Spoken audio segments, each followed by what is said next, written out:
Pulling off the work off the web, told him what's up, let's log. Busting all the pencils out of the box, I just hit a bump with the task. Had to reach out to teach, okay? Complete the whole lesson, don't be lazy. I got the dopest teach, we be working like crazy. This class is Hundo P, keep your grades up. Told him thirsty for an A. Say what? Tech learning is lit, you know. Working PJs, and I really wanna know where you at. Thought you guys could use a little TikTok in your math lesson today. You're welcome. Those lyrics are thanks to Miss Hanson, so you guys can go tell her how awesome she is. And of course, I know I'm dope already, so whatever. Okay, so today, that wasn't even the opening page, but that's okay. Today we are doing our FSA Review Packet 3. We are doing questions 1 through 10 today. Remember, this is just like any other video you guys have done with me. First of all, I miss all of you guys. I wish we were able to see each other face to face right now, but with everything that's going on, this is as safe as it can be. So let's make the best of it, right? So this is, again, just like any other video you guys have done. If you get the question incorrect, make sure that you write everything down that I write down, and make sure you're paying attention, of course. But if you got it right, then you don't have to do anything but sit there and listen to me. Okay? All right, let's go ahead and get started. Question 1. Which of the following is not equivalent? This is the key word here, okay? They'll always throw out keywords like this in standardized tests. Okay, which is not equivalent to 2 to the negative 5th times 2 to the 3rd? Remember, when we are multiplying exponents with the same base, what we want to do with our exponents is add them together. So what this will look like is 2 to the negative 5th plus 3. Negative 5 plus 3 actually gives me a negative 2. So this is equal to 2 to the negative 2nd power. That is actually C. So because this is equivalent, we want to exit out because it can't be our answer. Remember, we are looking for what is not equivalent, not equal. Okay, 2 to the negative 2nd power, if we wanted to change our exponent to a positive exponent, remember we need to flip it over the fraction bar. So when we do that, I'm running out of room over here, but when we do that, our 1 ends up on top and our 2 to the 2nd power ends up on bottom. And that is actually equal to D. So again, we want to exit it out because that is not our answer. And 1 over 2 to the 2nd power. 2 to the 2nd power is 2 times 2, which gives us 4. So this is also equal to 1/4. I can't believe I ran out of room. Why did I do that? Okay, so 1/4 is also equivalent to this, which is A. So our answer choice has got to be B because B is not equivalent to any of those answers. Okay? Okay, it says place each number where it belongs on the number line. 3 over 2 is the same as, well, that's 3 halves. And if you needed to do 3 divided by 2 in your, well, you could do it in a calculator, or you could do it right here, right? So 2 goes into 3. Remember, your top number always goes in the house. 2 goes into 3 one whole time. 1 times 2 is 2, and we subtract and get 1. Bring up your remainder, and your divisor follows. So that is 2 and 1/2. Oh, sorry, not 2 and 1/2. 1 and 1/2. And 1 and 1/2 is in between 1 and 2. So this first one, 3 halves, goes right here. Okay, 27, the square root of 27, is close but a little bit bigger than the square root of 25. And the square root of 25 is equal to 5. Right? So this is going to be a little bit higher than 5. So I'm going to put it like, maybe like right here. Okay? So that is the square root of 27. And then the square root of 38, again, this is a little bit higher than the square root of 36, and the square root of 36 is 6. So the square root of 38 is a little bit higher than the square root of 36, which is 6.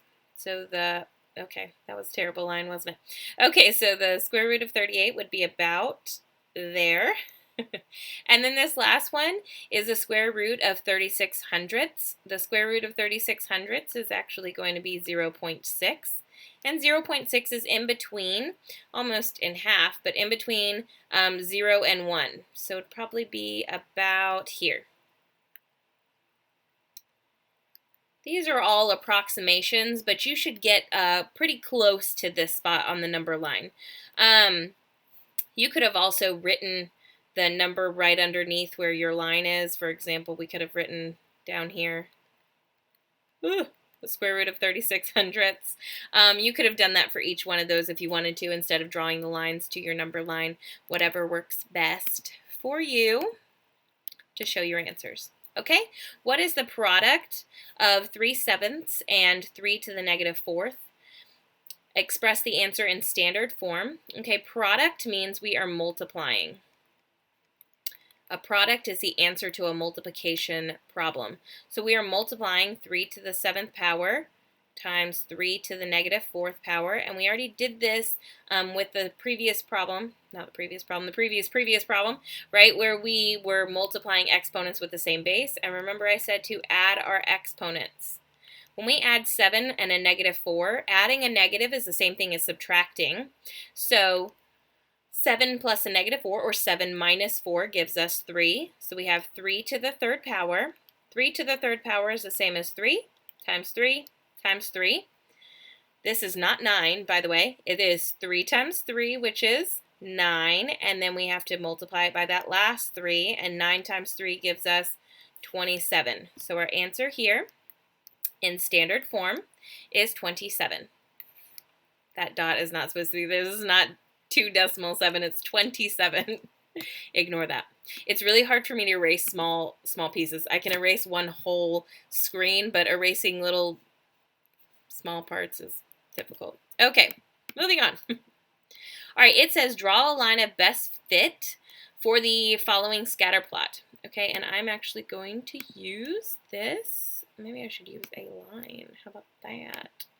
Okay, and a line of best fit means we just want to draw a line directly through the middle of our data,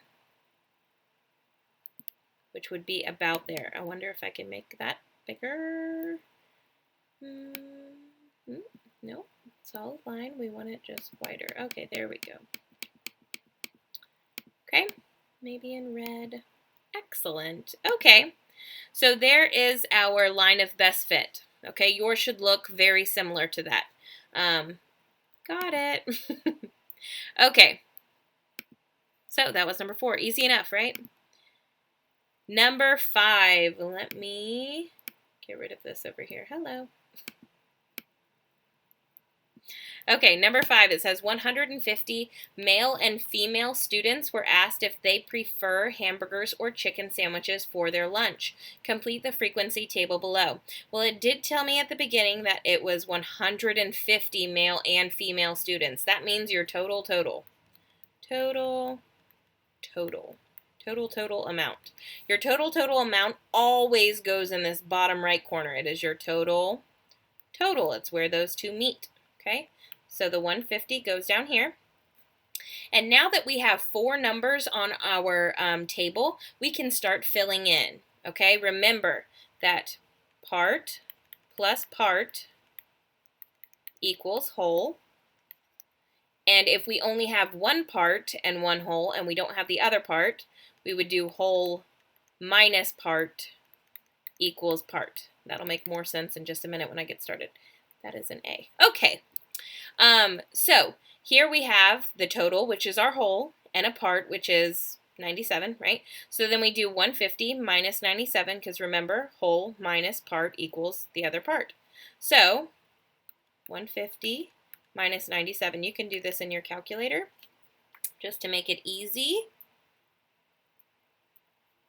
150 minus 97 will give us 53. So I'm going to write my 53 here. Now this is our total and this is a part, so we are going to subtract again. 53 minus 42, that gives us 11. And here we have a whole and a part. This is our total column, right? And this is a part.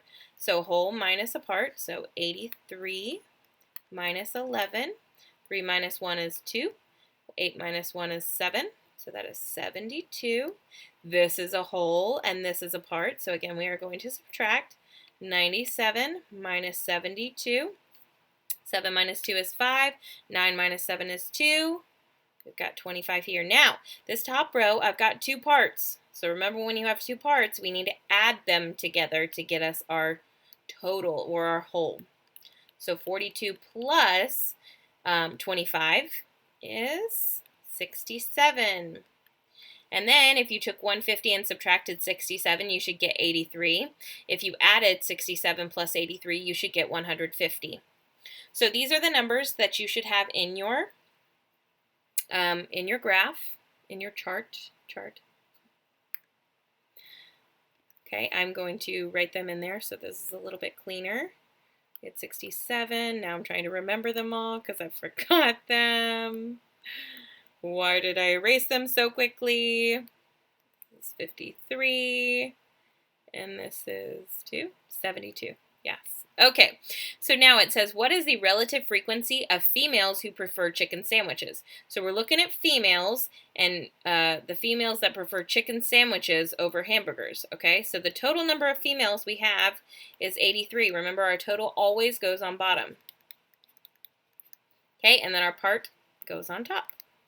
Okay, and 72 is our part for the chicken sandwiches.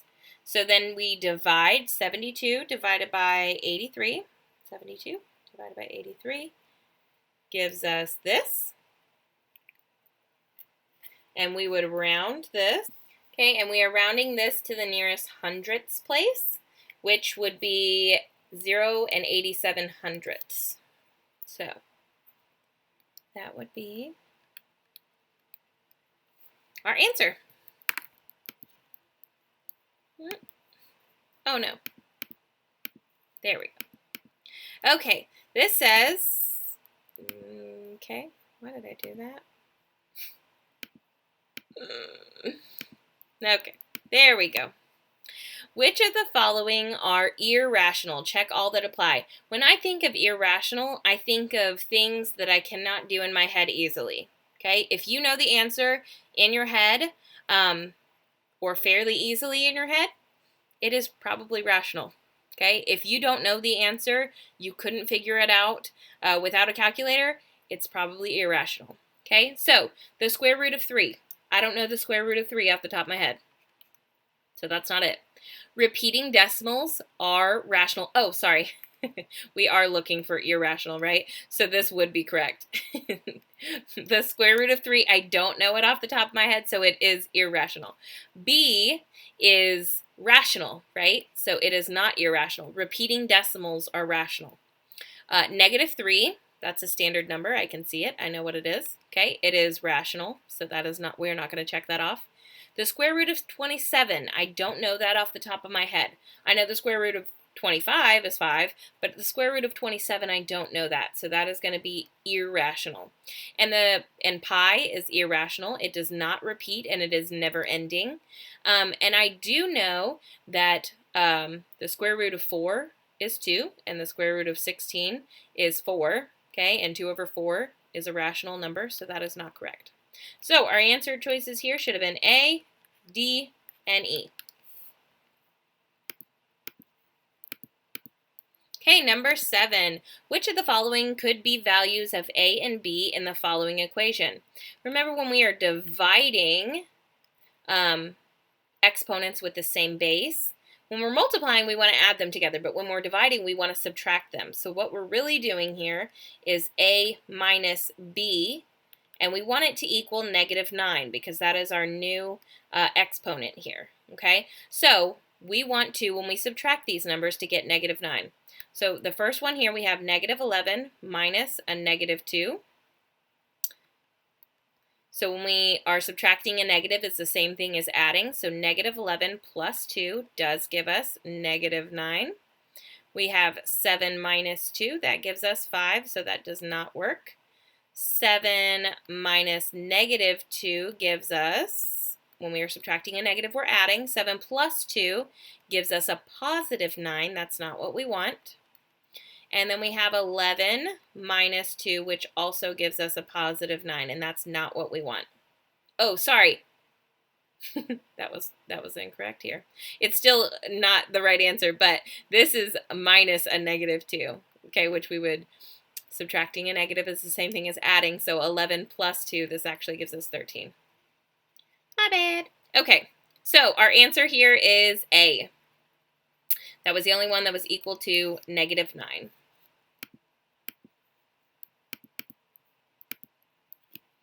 Okay, so it wants us to write 42 hundredths as a fraction.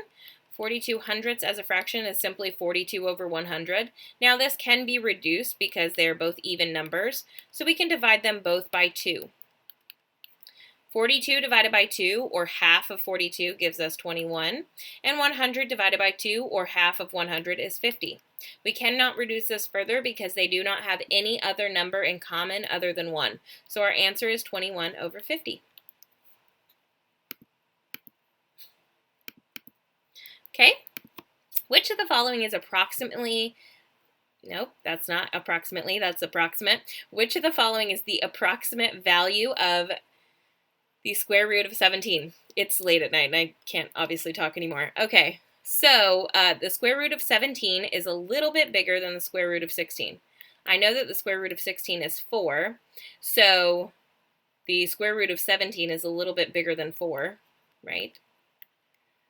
But it is not anywhere close to, well, not as close to the square root of 25, which is 5. So it's definitely closer to 4 than it is to 5. So if we look over here at our answers, it cannot be A, and it cannot be 6 for sure. It can't be C. It can't be 6. I meant it can't be D, which is 6 and 23 hundredths. And it cannot be C because C is bigger than 5, and we know that the square root of 17 is going to be less than 5. So our answer is going to be 4 and 12 hundredths, or B. One more and we're done.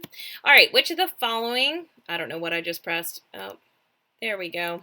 I don't think that matters. Which of the following are linear functions? Select all that apply. Okay, a linear function is not going to have where a number is being divided by x. Okay, so that is not A. X is never going to be squared for a linear function.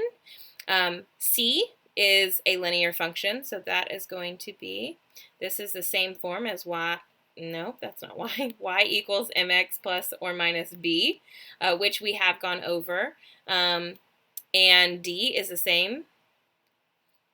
Our m is simply a fraction, okay, but it is being multiplied by our x. And e is not in the form of y equals mx plus b, so it is not a linear function. Okay, that's all I have for you guys today. I hope you guys have, I cannot talk. I hope you guys have a fantastic weekend. I miss you guys dearly. I hope you guys are enjoying yourselves and your time off. I mean, I hope you miss me too, but I mean, I'm sure you do. Okay, message me if you guys have any issues, any questions, need any help. Okay, bye.